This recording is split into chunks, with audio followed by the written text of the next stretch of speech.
Got a flight coming up and wondering if you can take your violin along? Don't worry. I've got all the answers for flying with your violin or fiddle, from TSA rules to airline policies. Violin through TSA security.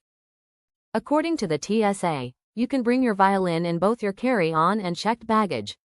Just know that violins may get additional screening at security, so be prepared for a quick inspection. Violin as carry-on baggage.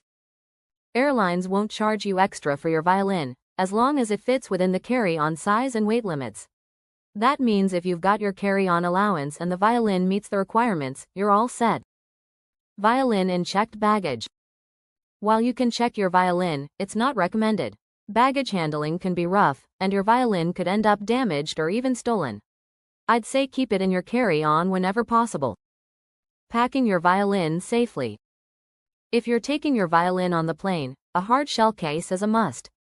A soft case won't protect it enough from the bumps and shuffles of air travel.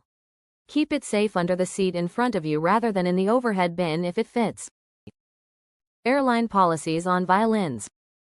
Whether you're flying American, Delta, United, or any other US-based airline, the same rules apply. Violins are allowed as carry-on, and there's no extra fee if it meets the baggage requirements. What to do at security checkpoints.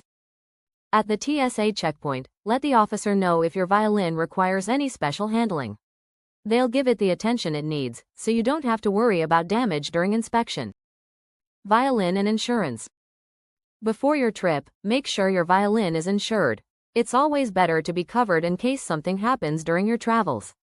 Peace of mind is priceless, especially with an instrument you love. So, in short, you can take your violin on a plane. Whether it's in your carry-on or checked luggage, just follow the airline's rules, pack it carefully, and enjoy your trip. Don't forget to hit like and subscribe for more travel tips. Thanks for watching. Leave a comment if you've traveled with your violin, and check out our other videos for more travel hacks and tips.